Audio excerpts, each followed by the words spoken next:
Así que con eso vamos a continuar en nuestra serie de la santidad. Ya hemos hecho 3 predicaciones. Yo hice una sobre Isaías 6, sobre la santidad de Dios revelada en Isaías 6. Después Pedro estuvo haciendo una de Primera de Pedro 2 y Colosenses 3. Y hoy vamos a ver un texto en Gálatas 5, versículo 16, si mal no recuerdo ahora. Sí, Gálatas 5, 16. Y vamos a estar viendo hasta el versículo 24. Hasta el versículo 24. Y la idea es, con este pasaje, mirar un tema que a veces nos olvidamos, tristemente, que está íntimamente involucrada con la santidad. Nosotros no podemos hablar de la santidad sin hablar del Espíritu Santo. ¿Sí? El Espíritu Santo, justamente. Hablamos de un Dios trino, Dios Padre, Jesucristo y el Espíritu Santo. Es el Espíritu Santo justamente que nosotros necesitamos para vivir en santidad. Nosotros no podemos vivir una vida santa sin el Espíritu Santo, es imposible. Si nosotros tratamos de vivir la vida cristiana sin dependencia del Espíritu Santo, vamos a fracasar miserablemente. Así que Gálatas 5 es uno de los textos claves para que podamos entender esta idea. Y vamos entonces a mirar versículo 16 al 24. El título es La santidad que produce el Espíritu, la santidad que produce el Espíritu. Y si bien el Espíritu Santo no trabaja de manera aislada de nuestra voluntad, porque hay mandatos en las Escrituras para los creyentes, que esos mandatos el creyente puede obedecerlos o desobedecerlos. Entonces no es que la obra del Espíritu Santo va a ser sin nuestra voluntad activa, pero la realidad es que es el Espíritu Santo quien produce la santidad. La santidad no es posible en nuestra vida sin el Espíritu Santo. Así que el argumento va a ser este: solo el Espíritu Santo puede capacitarte para vencer la carne y vivir en santidad. Solo el Espíritu Santo puede capacitarte para vencer la carne y vivir en santidad. Y yo sé que cuando hablamos del Espíritu Santo a veces vienen ideas a nuestra mente. Y quizás por nuestro trasfondo pensamos en las manifestaciones extraordinarias que vemos en las Escrituras del Espíritu Santo, podemos pensar en los dones del Espíritu Santo, pero este texto específicamente nos va a hablar de algo que es central a la obra del Espíritu Santo, algo que es algo sumamente prioritario del Espíritu Santo en nuestra vida, que es producir santidad. Y es muy interesante que la iglesia de Corinto, que era una iglesia que se jactaba de tener muchos dones y se entusiasmaba con los dones extraordinarios, en una iglesia donde faltaba santidad, justamente. Estaba lleno de problemas, estaba lleno de pecado. Entonces, el énfasis que vamos a ver en este pasaje en particular es la obra del Espíritu Santo en nuestra vida, que existe para producir, entre otras cosas, la santidad. Eso es lo que va a enfatizar este texto. Lo primero que queremos ver lo encontramos en el versículo 16 al 18. Versículo 16 al 18, y este es el mandato. De hecho, el pasaje tiene un mandato, un imperativo, que está en este versículo. Versículo 16 al 18, el énfasis va a ser: anda por el Espíritu y vencerás la carne. Anda por el Espíritu y vencerás la carne. El mandato. Ahora es importante recordar el contexto de este pasaje, porque Gálatas es un libro que está escrito a una iglesia que está siendo desviada por unos falsos maestros que básicamente decían: está bien que ustedes creyeron en Cristo por fe solamente, pero necesitan ahora, para crecer en su vida cristiana, agregar obras. Y había un énfasis de parte de los judaizantes de depender de la ley para poder ser santificados. Y de hecho se le está predicando a esta iglesia que Pablo fundó otro evangelio. Pablo habla de que él fue quien los dio, como una madre los dio a luz. Y él dice que ahora él vuelve a sufrir dolores de parto. Pablo obviamente no puede saber lo que ustedes, y solamente ustedes pueden saber como mujeres lo que es el dolor de parto, pero él describe en esta imagen el dolor que él tiene por esta iglesia, de que otra vez está teniendo que sufrir dolores de parto, porque ellos están siendo engañados por un falso evangelio. En el capítulo 1 Pablo va a decir que si alguno predica otro evangelio, aún si un ángel aparece, si predica, aún si nosotros el día de mañana cambiamos nuestro evangelio, va a decir Pablo, que esa persona sea anatema, sea maldita, que se vaya al infierno. Es literalmente lo que él está diciendo. Gracias. Entonces ese es un poco el contexto del libro de Gálatas. Los primeros capítulos, como suele pasar en las cartas, hay un énfasis doctrinal, 1 al 3, un énfasis práctico del 4 al 6. Y Pablo va a hablar de que este intento de vivir por la ley es un fracaso. Ese intento de vivir por la ley no va a ser otra cosa que producir malas cosas, va a producir las obras de la carne, porque es un descanso en la carne, es un descanso en uno mismo para vivir la vida santa. Y entonces va a hablar de que nosotros somos libres en Cristo, que el Evangelio nos ha hecho libre, no solamente en cuanto al perdón de nuestros pecados, sino en cómo nosotros hemos de vivir la vida cristiana. La vivimos en dependencia de ese Evangelio, la vivimos a la luz de que Cristo ya pagó todo, y la vivimos, va a decir en esta sección, dependiendo del Espíritu Santo. Así que ese es un poco el contexto. El Evangelio nos da una verdadera libertad, pero esa libertad es para que vivamos en santidad. Nosotros antes de conocer a Cristo no éramos libres, ¿sí? La Biblia habla de esto. Jesucristo dice que o sos esclavo del pecado o sos esclavo de Cristo, no hay otra opción, ¿sí? No hay un camino en el medio. Nosotros o somos esclavos del pecado, no nos queda otra, porque somos esclavos, podemos cambiar un pecado por otro, uno que nos conviene más, por una situación social, por mis padres, lo que sea, pero va a ser mover los muebles dentro de la casa de mi corazón. Pero no somos libres de la esclavitud del pecado, porque nosotros nacemos en una condición como esclavos. Y por eso Cristo dice que si el Hijo te hace libre, serás verdaderamente libre. Pero esa libertad que Cristo nos da es una libertad que implica una esclavitud a Él, una esclavitud que nosotros deseamos, pero que es real. Nosotros le pertenecemos a Él, vivimos para Él, estamos muertos a nosotros mismos. Entonces ese es el contexto, y vamos entonces a mirar el versículo 16. Digo pues, es decir, está explicando algo a la luz de lo que viene hablando de esta libertad: andad por el Espíritu y no cumpliréis el deseo de la carne. Si tenés la Reina Valera, dice: digo pues, andad en el Espíritu y no satisfagáis los deseos de la carne. Es una lectura distinta. Quiero pausar un minutito y hablar en una pequeña desviación del sermón acerca de las versiones, porque quiero aclarar algo que a veces no es del todo claro. ¿Cuántos de ustedes usan la Reina Valera? Para tener una idea, me imaginaba, son bastantes. ¿Cuántos de ustedes usan las Américas o la Nueva de las Américas? Ok, un buen porcentaje, pero son menos. ¿Cuántos usan otra versión? ¿Sí? Uno que otra, están como más tímidos los que levantan para otra versión. Bueno, solo aclararles que hay varias versiones que son buenas. Tanto la Reina Valera como las Américas son buenas versiones, son buenas traducciones.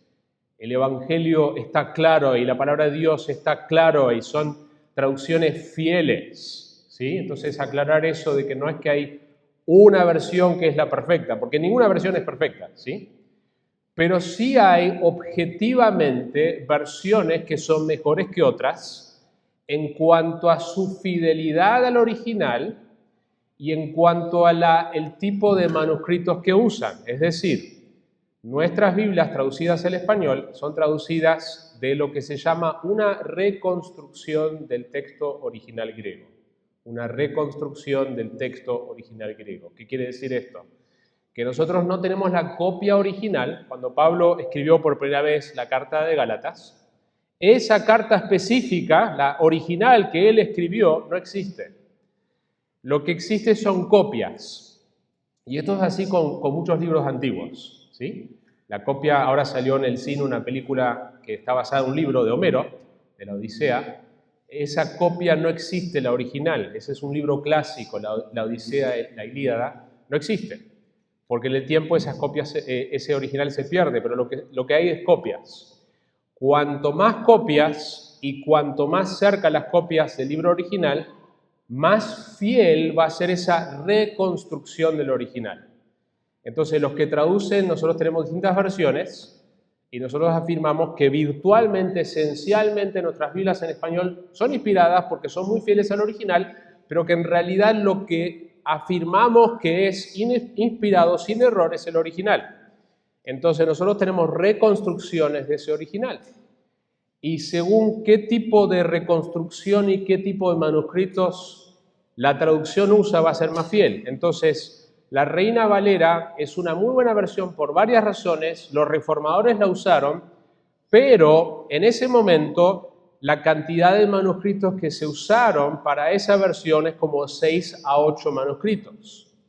En comparación con versiones más modernas, como las Américas y otras en inglés, ESV, NASB, que usan más de 5.000 manuscritos.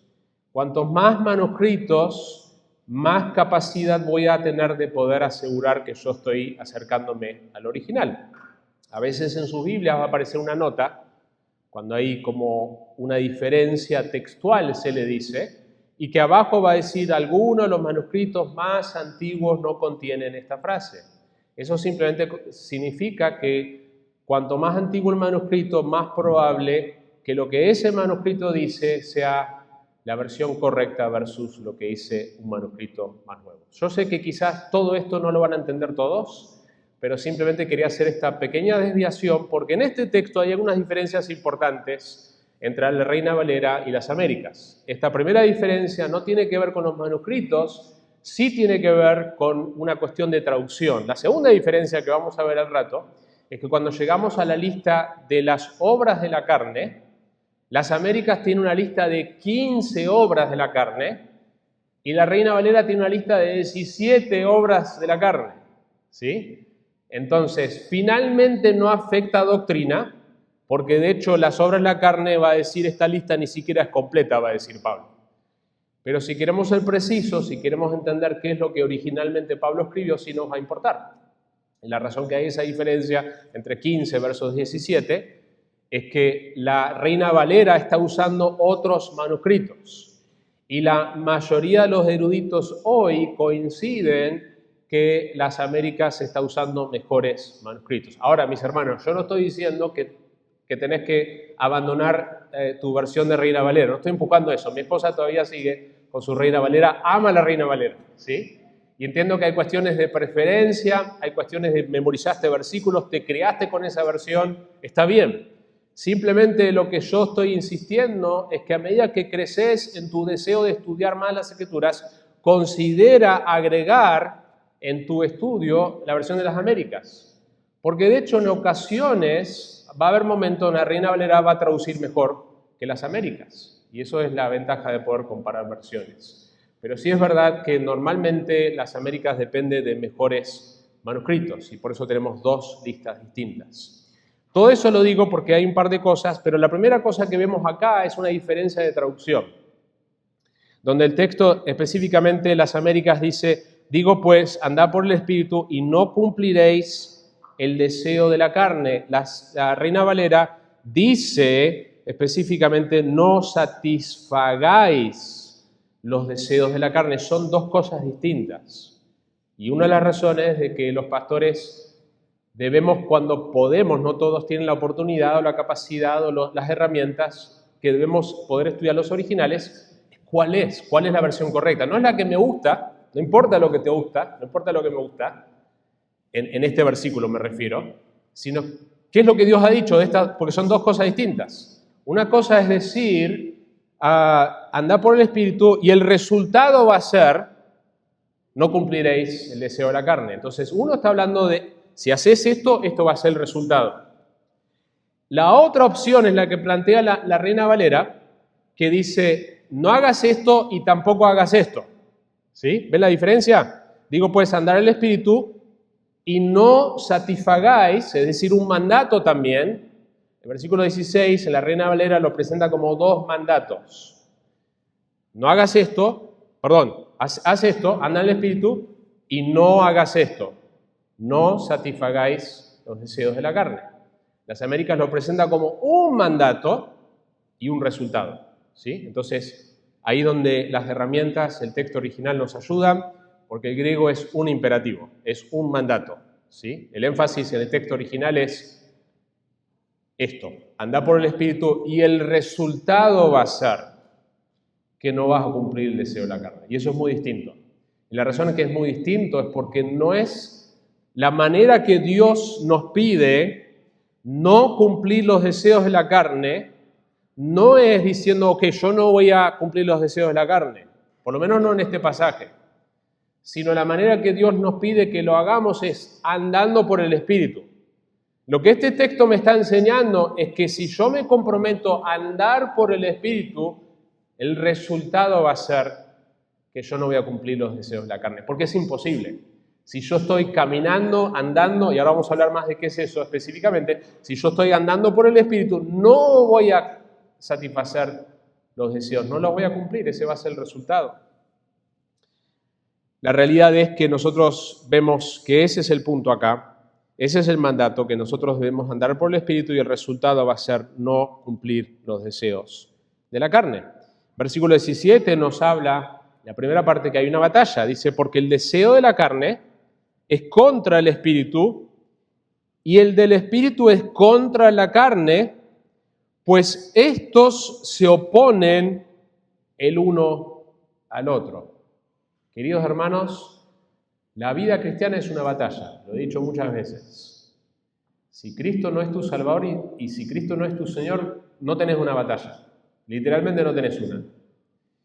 Porque no hay 2 deseos luchando dentro tuyo.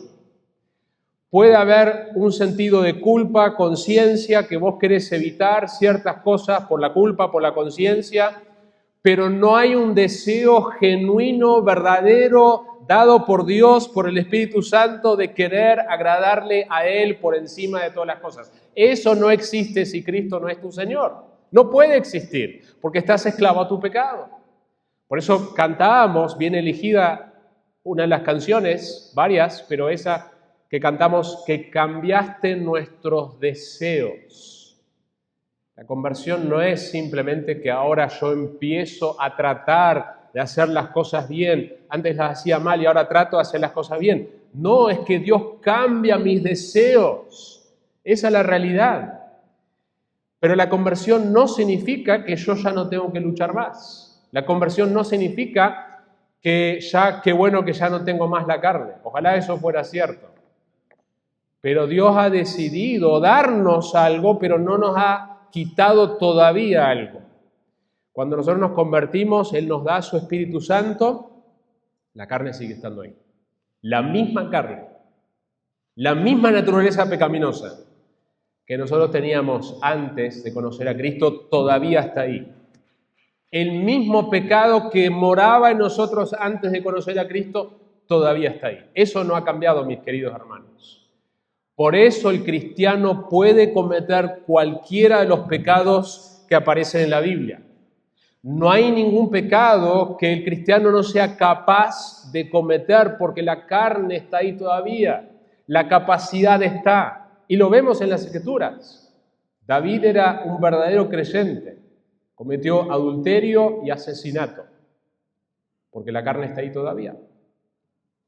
Entonces, el autor Hendrickson habla de esta contienda y habla justamente de una realidad que existe tanto en el libro como en la práctica.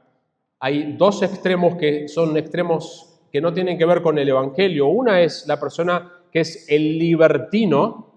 El libertino es alguien que se entrega al libertinaje. Como Cristo ya ha perdonado todos mis pecados, yo puedo hacer lo que yo quiera.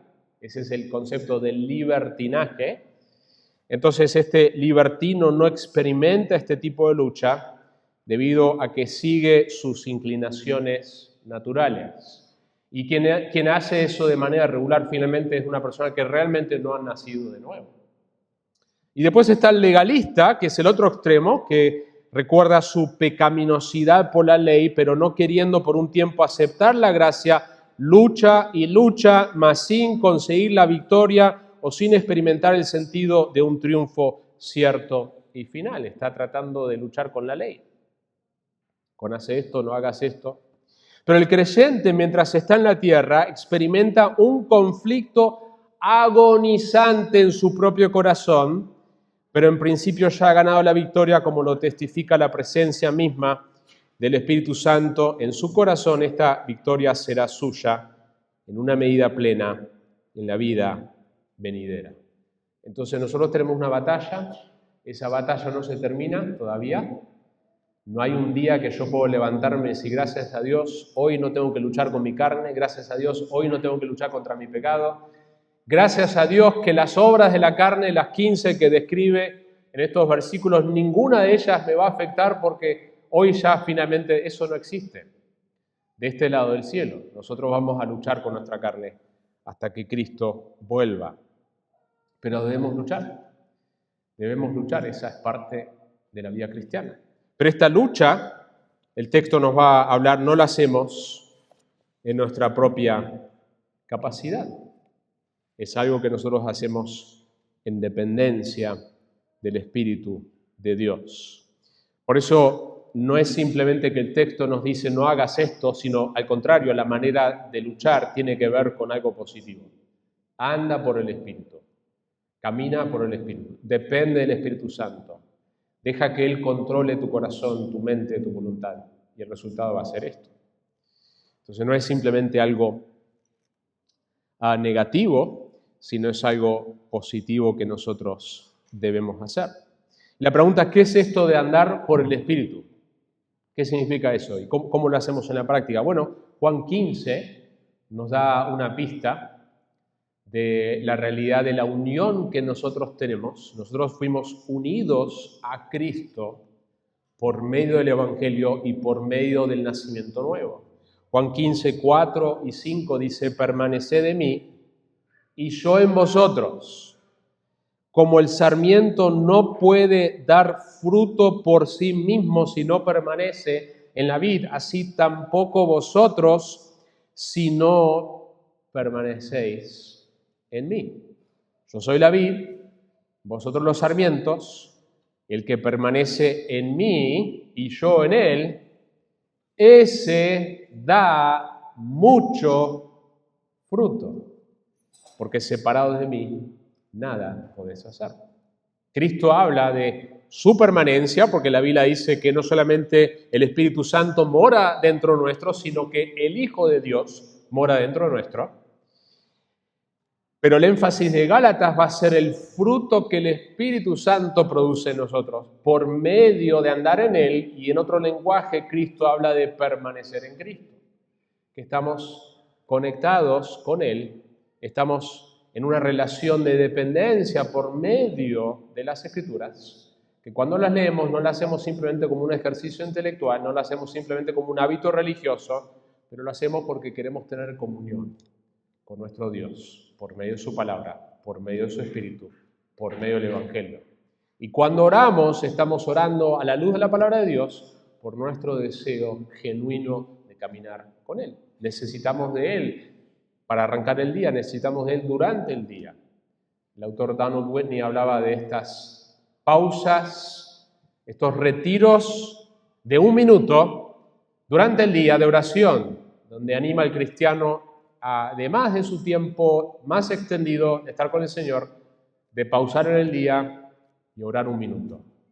Señor, ayúdame a entregar esta área. Señor, perdóname por este pecado. Señor, yo quiero rendir el control de estos pensamientos a ti. Donde estamos buscando regularmente andar por el Espíritu. Ahora el texto continúa en la segunda parte. El punto acá es, en este versículo hay 2 deseos contrarios, ¿no es cierto? Está lo que desea la carne y lo que desea el Espíritu. Hay una batalla de deseos. Pero noten que la segunda parte del versículo 17 dice, de manera, o sea, el resultado de esta batalla, de manera que no podéis hacer lo que deseáis. Ahora quiero que pienses un poco en esas palabras. ¿Cuál de los dos deseos? Pablo está diciendo de manera que no puedes hacer lo que querés, otra manera de decirlo. ¿Cuál de los dos?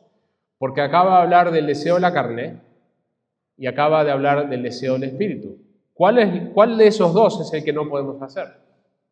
Bueno, algunos eruditos dicen que esto tiene que ver con que es ambiguo, que es cualquiera de los dos, es decir, que cuando yo me estoy dejando dominar por la carne no puedo hacer lo que el Espíritu Santo quiere que yo haga, y cuando yo estoy controlado por el Espíritu Santo no puedo hacer lo que la carne quiere hacer. Pero yo creo que el énfasis es otro. Muchos otros eruditos piensan que en realidad el énfasis tiene que ver con lo que el creyente verdaderamente desea. Si vos sos un creyente verdadero en lo profundo de tu ser, tu deseo más grande es agradar a Dios, como cantábamos. Ese es tu deseo. Ese deseo está por encima de tus deseos de la carne, que en un momento dado vos te entregás a esos deseos, pero lo que gobierna tu corazón, si Cristo es tu Señor, el verdadero deseo, lo que está más profundamente diciendo, esto es lo que yo realmente quiero en mi vida, es un deseo de agradarle a Él. Entonces, ahí el énfasis sería que este deseo, si este es el deseo más profundo, si es el deseo más constante, uno diría, bueno, entonces debería ser que eso siempre es así. Y ahí está el punto de Pablo. Es que hay una batalla. Y por esa batalla hay momentos que no puedes hacer lo que vos querías hacer. Vos querías hablarle bien a tu hijo y no le hablaste bien. Vos querías tener una actitud sumisa a tu esposo y no lo hiciste. Vos querías que tu mente sea pura y no lo fue. Vos querías no tener envidia y tuviste envidia. Vos querías tener un corazón humilde y tenías arrogancia. Porque hay una batalla. De manera que no podés hacer lo que querés. Y ese es el punto que Pablo está enfatizando acá. Que andemos por el Espíritu para que entonces nosotros no cumplamos los deseos de la carne. Hay esta batalla que existe y siempre va a existir, por eso el mandato, porque no es automático, y justamente habrá momentos donde vos querías agradar al Señor y pecaste. Y nos va a pasar hasta que Cristo vuelva. El punto es que por la gracia de Dios, por medio de su palabra, por medio de la obra de la santificación de su Espíritu, progresivamente pecamos menos, progresivamente hay ciertos pecados que Dios nos da una medida de victoria sobre esos pecados, de tal manera que nosotros estamos haciendo más lo que realmente deseamos. Ese es el énfasis. De hecho, es interesante este concepto de deseo en todo el pasaje, porque muchas veces nosotros no entendemos la vida cristiana en términos de deseo. A veces pensamos que la vida cristiana es ciertas cosas que tenemos que empezar a hacer mejor. Y enfocamos ahí. Pero la Biblia habla mucho del corazón y de los deseos. Si ustedes prestaron atención a todo el pasaje, esta palabra, este concepto se repite. El versículo 16 habla del deseo de la carne. El 17 habla del deseo de la carne contra el espíritu, y el versículo 17 también habla del deseo del espíritu contra la carne, y también el 17 habla de que no podés hacer lo que deseáis, pero también cuando llegamos al 24, Pablo habla de que estamos crucificados con Cristo y hemos crucificado los deseos. Entonces, la batalla del cristiano es una batalla de deseos, una batalla de lo que querés hacer. Y por eso una buena pregunta es hacerte por qué querés, o mejor dicho, qué es lo que realmente querés en tu vida y por qué lo querés. Y el cristiano verdadero, por el Espíritu de Dios, que le ha cambiado sus deseos, lo que realmente quiere en su vida es glorificar a Dios. Realmente quiere eso. Si eso no es la respuesta genuina de tu corazón, algo está fallando. Donde vos estás engañado pensando que sos un cristiano, puede ser una etapa de rebeldía, que sos un cristiano y hay ídolos que Dios te va a mostrar, pero no puede haber una continuidad en tu vida donde realmente no deseas por encima de todas las cosas y no se ve en la práctica tu deseo de agradar al Señor. El pastor Brian Chapo, hablando de este concepto de deseos, decía, en cuanto a él como predicador, dice, de esa manera creo que la predicación deja de ser una carga enorme que todos detestamos, la idea de que el trabajo del predicador consiste en lograr que la gente haga lo que no quiere hacer. ¿Escucharon eso? El trabajo del predicador, él está diciendo que no es así. El trabajo del predicador consiste en lograr que la gente haga lo que no quiere hacer. Ese es un trabajo terrible. Mi trabajo como predicador no es intentar lograr que ustedes hagan lo que realmente no quieren hacer. Es un trabajo terrible eso. De hecho, si esto fuera una habitación lleno solamente de no cristianos, y que yo intentara aplicar las escrituras como si fueran cristianos, sería eso. Sería tratar de lograr que ustedes quieran hacer algo que realmente no quieren hacer. Pero ese no es el trabajo del predicador. Dice, en cambio, el trabajo del predicador consiste en ayudar a las personas a ver cómo Dios viene a rescatarlas mediante la gracia revelada en ese pasaje y en última instancia mediante la gracia que se encuentra en Cristo Jesús. Así que jóvenes, tenemos jóvenes en medio nuestro. Tu respuesta a la palabra de Dios no es buscar obedecerla, buscar dejar de hacer ciertas cosas para que Dios te sonría, para que tus padres te sonrían. Primero debes considerar si Dios ya ha cambiado tus deseos por medio del nacimiento nuevo. Porque si eso no ha ocurrido todavía, si Cristo no es tu mayor deseo, entonces va a ser inútil que simplemente intentes cambiar comportamientos externos con un corazón que todavía está podrido, está sucio, que Cristo tiene que lavar. Es por medio del lavamiento, de la regeneración, que nosotros ahora tenemos deseos nuevos. Y si vos no tenés deseos nuevos, y esto aplica no solamente a jóvenes, sino a todos que están acá, si todavía no hay deseos nuevos, genuinos, de que vos genuinamente amás la palabra de Dios, amás a los hermanos, amás a la santidad, aunque luches hacia ella, tú no eres un cristiano y necesitas arrepentirte y nacer de nuevo. Porque va a ser inútil tus esfuerzos. Estás tratando de salvarte.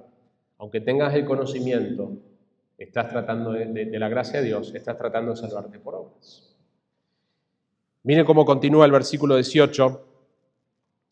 Dice, pero si sois guiados por el Espíritu, no estáis bajo la ley. Es decir, ese es el punto que acabo de decir. Si el Espíritu Santo vive en nosotros, Él nos va a guiar hacia la santidad. No porque estamos tratando de cumplir una ley de Dios que jamás podemos cumplir, ¿sí? La ley nunca fue dada para salvarnos. La ley fue dada, entre otras cosas, ¿saben para qué? Para condenarnos. ¿Escucharon eso? La ley no fue dada para salvarnos. La ley fue dada, entre otras razones, para condenarnos. Para mostrarnos la santidad de Dios, para mostrar nuestro pecado, pero no para dejarnos en nuestra condenación. Gálatas dice que es como un tutor que nos guía al Evangelio. Esa condenación de la ley es para que nosotros veamos nuestra incapacidad en nosotros mismos, de estar bien delante de Dios, para entonces correr a Cristo y recibir la gracia que Él y solamente Él nos puede dar. Y acá el texto entonces está enfatizando que el Espíritu es quien nos guía hacia no las decisiones que no son morales, sino guiarnos hacia la santidad, ¿sí? Esa guía del Espíritu Santo, como dijimos antes, que nos guía hacia la santidad, no es pasiva, sino que nosotros somos activos en nuestra búsqueda de la santidad como creyentes, pero activos en dependencia del Espíritu Santo. Ha habido dos errores teológicos en la historia de la Iglesia. Uno es la idea del quietismo, de que contemplamos a Dios, nos quedamos quietos. De hecho, hoy hay manifestaciones de esto, de solo mirar lo que Cristo ha hecho por nosotros y termina ahí. Y la idea de que nosotros no tenemos que hacer nada, no hay imperativos, no hay mandatos que tenemos que obedecer. Es un movimiento que ha tenido distintos colores, matices, pero que es real, de que la santidad tiene que ver con mirar a Cristo simplemente. Y eso es un error. Porque si no, entonces tenemos que arrancar un montón de páginas de la Biblia que tienen mandatos, imperativos, de cosas que nosotros tenemos que hacer, debemos hacer como creyentes. El otro extremo es el énfasis sobre esos mandatos, de ir rápidamente a esos mandatos sin mirar lo que Cristo ha hecho a favor nuestro. Y las Escrituras muestran ambas cosas. Nosotros debemos contemplar a Cristo, nosotros debemos contemplar a Dios, nosotros debemos conocer el Evangelio, nosotros debemos conocer qué es lo que Él ha hecho a favor nuestro. Eso nos da el combustible, la motivación para entonces obedecer los mandatos. Pero la manera que el Espíritu Santo nos cambia no es simplemente contemplando y no simplemente tratando de hacer los mandatos en nuestra fuerza. Es que nosotros contemplamos el Evangelio para entonces, en el poder del Espíritu Santo, responder a los mandatos de las Escrituras. El Espíritu Santo nos guía en ese sentido. Así que la aplicación en este primer punto es: anda por el Espíritu, depende de Él, busca su ayuda, acude a Él, pasa tiempo de deleite en su palabra, en la oración, y pasa tiempo pausando durante el día, reconociendo que necesitas de Él para vivir la vida cristiana. Esto nos lleva al segundo punto: la práctica de las obras de la carne revelan un corazón no regenerado. La práctica de las obras de la carne revelan un corazón no regenerado. Si el primero era el mandato, este es el diagnóstico, ¿sí? Es como un médico que te muestra lo que está mal. Y de hecho, no solamente estas obras de la carne son para mostrar que el no cristiano que las practica es un no cristiano, sino también de que esto está en nosotros todavía. Hay una lucha con estos pecados. Versículo 19 dice así: ahora bien, las obras de la carne son evidentes, las cuales son, y va a haber una lista, como dije, de 15, ahí la primera palabra en la Reina Valera es adulterio, pero la que sigue es inmoralidad, porque esa es probablemente la primera palabra en el original, que es porneia. Porneia es, en las Américas traduce inmoralidad, es todo tipo de actividad sexual ilícita.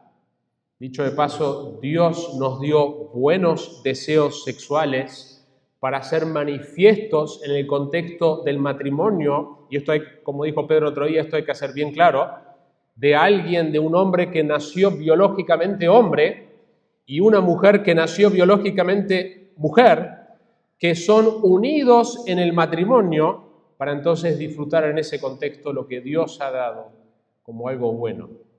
Pero todo lo que está fuera de eso, la Biblia dice que eso es porneia, de ahí viene la palabra pornografía, es sexo ilícito, incluye el adulterio, incluye relaciones sexuales fuera del matrimonio, incluye la homosexualidad, incluye maneras de estar expuesto en el Internet con cosas que llenan nuestra mente de imágenes que son diseñadas para que eso sea solamente con nuestro cónyuge.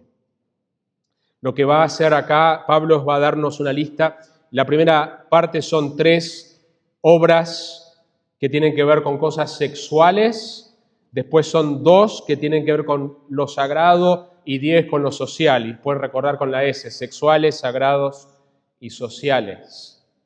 Y es interesante también que son obras de la carne, plural, contrastada con el fruto singular del Espíritu Santo, porque son obras versus fruto. Cristo también habla de esto en Marcos 7 y da una lista similar que ahora la voy a mencionar, pero vamos a mirar esta lista. Podríamos pasar mucho tiempo acá, pero simplemente voy a mencionar algunas cosas. Dice, las obras son evidentes, las cuales son inmoralidad, ahí hablamos de porneia, impureza, todo lo que es sucio, impuro, delante de la santidad de Dios. Y la otra cosa que menciona es sensualidad. Y la idea de sensualidad es entregarse a los sentidos. Si tengo ganas de hacerlo, lo hago. No hay ningún tipo de restricción. De hecho, por eso es interesante que el fruto del Espíritu Santo incluye el dominio propio. La sensualidad la aplicamos a lo sexual principalmente, pero también es entregarme a cualquier tipo de sentido que yo tengo ganas de hacerlo, lo hago, no hay otro criterio fuera del deseo de hacerlo. Nosotros vivimos en una sociedad muy sensual en ese sentido. Si tienes ganas, hazlo. No hay una ley moral que guía el por qué yo lo hago o no lo hago. Pero después pasa a otras dos que son sagrados, es decir, dentro del contexto de cuál es mi relación con Dios, con la religión, y menciona la idolatría. La idolatría tiene que ver con cualquier ídolo, cualquier cosa, objeto, Dios, religión, que está en mi corazón y en mi mente en lugar de Dios. Algo que cautiva mi corazón, puede ser una religión, puede ser un ídolo físico, pero también puede ser una persona, puede ser un trabajo, puede ser cualquier cosa que es el centro de mi corazón, lo que guía mi vida. La necesidad de la atención de los hombres. Yo puedo usar ciertas cosas para que los hombres me presten atención. Eso puede ser también un ídolo en mi vida. Y es una obra de la carne. Y menciona también entonces la hechicería. La palabra ahí en el original está relacionado con farmacia. Es una palabra que suena muy parecido porque la hechicería, en el uso de las prácticas ocultas, se usaban drogas. La idea es tratar de controlar las cosas por medio del contacto con el mundo oculto.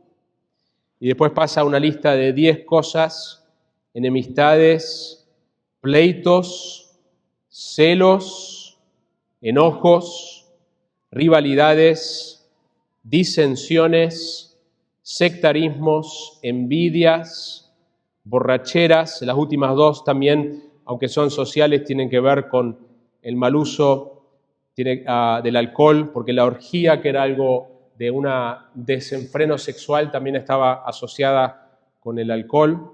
Y Pablo lo que dice al final de esta lista, dice cosas semejantes, es decir, que esta lista no es completa, ¿sí? No es exhaustiva. Por eso Cristo también tiene una lista parecida. En Marcos 7 dice, Él le dijo también: vosotros sois tan faltos de entendimiento, cuando le habla a sus discípulos, y ellos no entendieron lo que Cristo había enseñado acerca de cómo los fariseos insistían en lavarse las manos. ¿No comprendéis que todo lo que de afuera entra al hombre no le puede contaminar, porque no entra en su corazón sino en el estómago y se elimina, declarando así limpios todos los alimentos? Y decía: lo que sale del hombre, eso es lo que contamina al hombre, porque de adentro, el corazón de los hombres. Y esto que está adentro, que Cristo describe, es cierto no solamente para la persona no cristiana, sino es tu corazón, es mi corazón. Parte de poder crecer en la vida cristiana es reconocer que vos sos esta persona, que tu corazón sin la obra del Espíritu Santo es esto. Esto soy yo. Esto es lo que sale naturalmente de nosotros.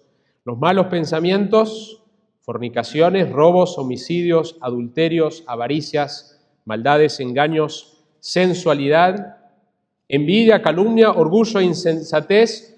Todas estas maldades de adentro salen y contaminan al hombre. Satanás, el mundo ayudan a eso. Pero vos podés poner una persona en una isla, y esa persona en esa isla, y vamos a suponer que por alguna razón Satanás no puede acercarse a esa isla. No importa.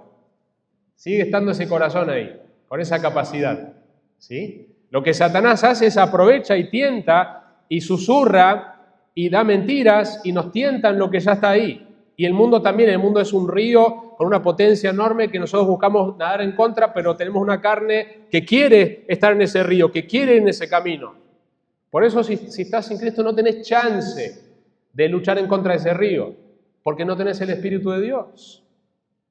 Y por eso Pablo dice que estas cosas son semejantes, todas las cosas semejantes. La lista no es exhaustiva, pero noten lo que sigue al final del versículo 21. Hay una advertencia bien fuerte. Dice: contra las cuales os advierto, como ya os lo he dicho antes, que los que practican tales cosas, no dice que los que luchan con estas cosas, los que practican cualquiera de las cosas de la lista. Algunas son más obvias, el adulterio, la inmoralidad, algunas son menos obvias, la envidia, que es mucho más interno. Los que practican tales cosas, ¿qué dicen? No heredarán el reino de Dios. No descanses en una falsa seguridad de porque estás en un hogar cristiano, de porque existe una oración, de porque conoces el Evangelio, que eso te va a salvar. Porque si vos practicás estas cosas, la Biblia no te da ninguna evidencia de que vos sos un hijo de Dios. Al contrario, te está mostrando que necesitas arrepentirte de tus pecados y creer en Cristo. Esa es la advertencia. Pablo lo dice también en 1 Corintios 6. ¿O no sabéis que los injustos no heredarán el reino de Dios? No os dejéis engañar. Nuevamente, cuidado con el engaño, cuidado con estar engañados. ¿Cuántos testimonios he escuchado de personas que se dieron cuenta, gracias a Dios, que estaban engañados pensando que eran creyentes? Yo pensé que era creyente, Dios me abrió los ojos, no era creyente. Ni los inmorales, ni los idólatras, ni los adúlteros, ni los afeminados, ni los homosexuales, ni los ladrones, ni los avaros, es más sutil, ni los borrachos, ni los difamadores, ni los estafadores heredarán el reino de Dios. No es una salvación por obras, está diciendo, estas personas que viven de esta manera no tienen ninguna garantía de que han nacido de nuevo. Pero lo lindo es que ese pasaje dice, y esto erais algunos de vosotros. Dicho de paso, no es cierto la mentira de nuestra sociedad, que alguien es homosexual, nació así y siempre va a ser así. No es cierto. Porque en la iglesia de Corinto había personas que eran antes homosexuales, pero se habían convertido. Esto no está diciendo que para convertirte tenés que pasar de ser homosexual a ser heterosexual. Habrá muchos heterosexuales que estarán en el infierno. La salvación no es cambiar eso. Pero hay esperanza para la persona homosexual, como la hay para la persona que es un avaro, como para la persona que es un estafador. Es el mismo evangelio. Pero el estafador necesita arrepentirse, el avaro necesita arrepentirse y el homosexual también. Y había personas en esa congregación que eran eso, pero ya no lo eran más. Fuiste lavados, fuiste santificados en el nombre del Señor Jesucristo y en el Espíritu de nuestro Dios. Una lista más. Que no descansemos, Pablo está diciendo acá en Gálatas 5, no descanses de que sos un cristiano si tu vida está caracterizada por una más de estas obras de la carne. La pregunta es si hay evidencia en tu vida de que sos un cristiano. Apocalipsis 22, es muy fuerte lo que dice esto. Apocalipsis 22, 14 al 15. Bienaventurados los que lavan sus vestiduras, está hablando de la conversión, de que venimos a Cristo para ser lavados, para tener derecho al árbol de la vida y para entrar por las puertas de la ciudad. Afuera están los perros, los hechiceros, los inmorales, los asesinos, los idólatras, y todo el que ama y practica la mentira. Están afuera. Si alguno de esos pecados te caracteriza, tú no eres un cristiano. Y necesitas arrepentirte y correr a Cristo para salvación. Romanos 8 dice, así que hermanos, somos deudores, no a la carne para vivir conforme a la carne, porque si vivís conforme a la carne, habréis de morir. Pero si por el Espíritu hacéis morir las obras de la carne, viviréis. Porque todos los que son guiados por el Espíritu de Dios, los tales son hijos de Dios.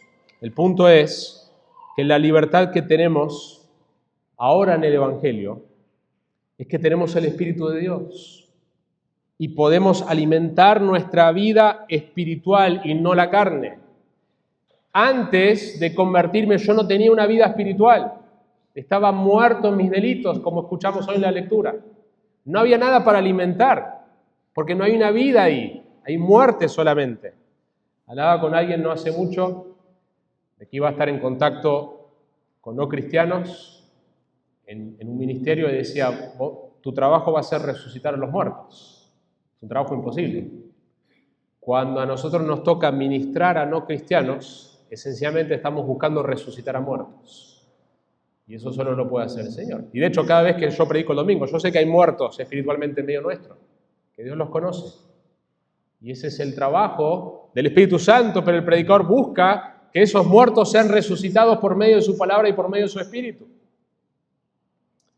Digo pues, andad por el Espíritu y no cumpliréis el deseo de la carne. Cuando yo estoy tentado a mirar algo impuro, cuando yo estoy tentado a reaccionar en enojo, cuando yo estoy tentado a tener envidia de otro, anda por el Espíritu y no cumpliréis el deseo de la carne. Hay un cuadro que tenemos en la pantalla, si podemos poner, que compara justamente a las obras de la carne y el fruto.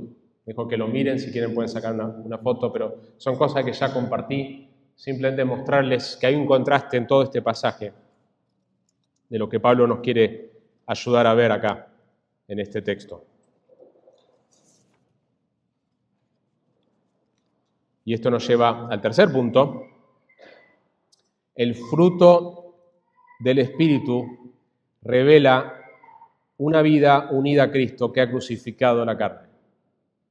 Lo digo una vez más. El fruto del Espíritu revela una vida unida a Cristo que ha crucificado la carne. Entonces, si lo primero fue el mandato, lo segundo fue el diagnóstico, esta es la evidencia, ¿sí? Versículo 22.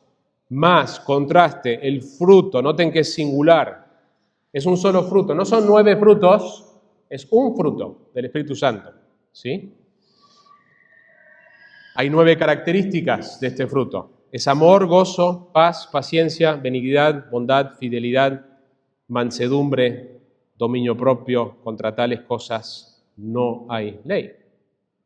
La diferencia que vemos en las Escrituras entre el don del Espíritu Santo, los dones del Espíritu Santo y las gracias del Espíritu o el fruto del Espíritu. La Biblia habla del don del Espíritu Santo, que es simplemente el hecho de que Dios nos da su Espíritu. Y la Biblia nos habla de los dones del Espíritu Santo, que es lo que Él nos da cuando nos convertimos para servir a otros, sea con el don de misericordia, el don de dar, el don de enseñar, el don de evangelismo, son dones que Dios ha dado a su cuerpo. Pero acá estamos viendo las gracias del Espíritu o el fruto del Espíritu. Y nosotros debemos anhelar, más que cualquier otra cosa, debemos anhelar el fruto del Espíritu Santo más que los dones del Espíritu Santo. A veces nosotros queremos que crezcamos en los dones porque nos gusta la capacidad de servir a otros y hasta que otros nos reconozcan. Y obviamente los dones son algo precioso que el Espíritu Santo nos ha dado para servir al cuerpo. Pero nuestro anhelo, por encima de todo, debe ser que el fruto de su Espíritu sea manifiesto en mi vida. Tim Keller, en su libro de Gálatas, describe 4 cosas acerca del fruto del Espíritu Santo. Número 1, que es gradual. Número 2, que es inevitable. Si sos un cristiano, la Biblia promete que aquel que comenzó la buena obra en ti, ¿qué dice? La completará. La santificación progresiva es prometida a todo creyente verdadero. La santificación progresiva es prometida a todo creyente verdadero. Es inevitable. Habrá crecimiento. Cuenta una historia de un hombre que murió y fue enterrado bajo una losa de mármol y de alguna manera una bellota, esas semillas de roble, la que están en las películas de Ice Age, que el bichito ese, no recuerdo si es un squirrel, una ardilla o qué es, que agarra, junta todas las bellotas. De alguna manera esta bellota fue metida en su tumba. Y con el tiempo, de manera gradual y desapercibida, esta bellota crece, da fruto, empieza a extenderse sus raíces, y fue tal su fuerza que rompió el mármol. Imagínense, esta cosa pequeña rompiendo el mármol. ¿Cuál tenía más fuerza, el mármol o una pequeña semilla? Si no sabes cómo crecen las cosas, apostarías por el mármol, pero luego de conocer esto seguramente apostarías tu dinero por la bellota. Si alguien tiene el Espíritu dentro de él, dice Tim Keller, si es cristiano, el fruto crecerá. No importa cómo sea la vida de un cristiano, el fruto del Espíritu se abrirá camino a la fuerza, es inevitable. Para nosotros es alentador pensar en la similitud que existe entre la naturaleza pecaminosa y el mármol, pero también es desafiante. Si hemos sido cristianos por algunos años o más, nos obliga a preguntarnos, ¿hay en mi vida fruto que esté creciendo? Somos salvos por fe, no por dar fruto, pero no somos salvos por una fe sin fruto. Una persona salvada por fe será una persona en quien el fruto del Espíritu crezca. Menciona 2 cosas más. Número 3, hay raíces internas. Y número 4, es simétrico. ¿Qué quiero decir con simétrico? Que el fruto del Espíritu manifiesta las 9. las 9, ¿sí? El amor, el gozo, la paciencia, cada una de ellas se va manifestando progresivamente en nuestra vida. Claro, nosotros tenemos en la Escritura mandatos con cada una de esas cosas, pero el Espíritu Santo, cuando va tomando más control de nuestra vida, pues nosotros cedemos a su control y dependemos de las gracias que Él nos da por su palabra, las disciplinas espirituales, manifiesta este fruto progresivamente, simétricamente. Y podemos también categorizar los primeros tres: amor, gozo y paz. Tiene que ver con nuestra relación con Dios, aunque también el amor se va a manifestar hacia otros. Tenemos otra lista que continúa, que tiene que ver con nuestra relación con otros: la paciencia, que es la cualidad de resistir ante la provocación; benignidad, que es benevolencia en acción; bondad tiene que ver con hacer el bien aún a aquellos que no lo merecen; y después tenemos los tres que siguen, tiene que ver con nosotros mismos: fe o fidelidad, es una persona que es digna de confianza porque su confianza está en el Señor y por lo tanto es una persona constante que es fiel; mansedumbre, que tiene que ver con fuerza bajo control, Cristo mismo es manso; y por último, dominio propio. Una persona que está llena del Espíritu Santo es una persona que tiene dominio propio en las áreas de su vida. Termino con una ilustración de Tripp sobre la importancia de que nosotros entendamos, mis hermanos, que el fruto no es algo que nosotros producimos. El fruto lo produce el Espíritu Santo. Esta lista del fruto se ha mal enseñada como, ok, tenés que hacer estas 9 cosas. Y si bien hay mandatos en las Escrituras que habla de cómo amar, de cómo tener paz, de cómo tener paciencia, el énfasis de este pasaje es esto es lo que el Espíritu Santo produce en nosotros, si estamos bajo su control. La vida cristiana es la vida de Cristo reproducida en su vida por el poder del Espíritu Santo. Esta es la ilustración que cuenta Paul Tripp. Imagina que tengo un manzano en mi jardín, año tras año produce manzanas secas, arrugadas, marrones e incomibles. Mi esposa me dice: ¿para qué tenemos este árbol si nunca podemos comer su fruto? Después de pensarlo un rato, le respondo: ya sé cómo arreglarlo. El sábado por la mañana salgo al jardín con una escalera, unas tijeras de podar, una pistola de clavos o una engrapadora industrial y varios cajones de hermosas manzanas rojas. Subo a la escalera con todas las manzanas feas, corto todas las manzanas feas y comienzo a clavar o engrapar las manzanas nuevas a las ramas del árbol. Desde lejos, cualquiera diría que tengo el mejor manzano del vecindario.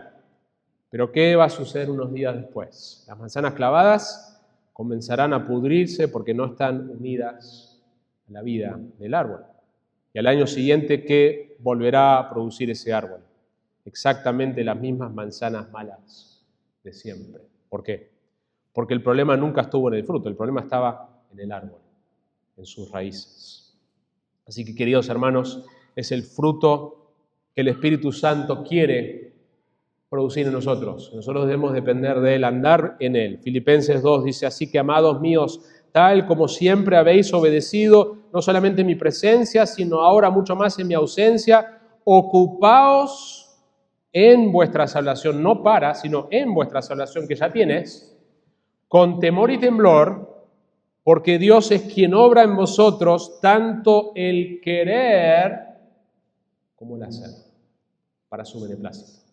Es Dios por medio de su Espíritu que te da el deseo de congregarte regularmente. Es Dios por medio de su Espíritu que te da deseo de renunciar al pecado en tu vida.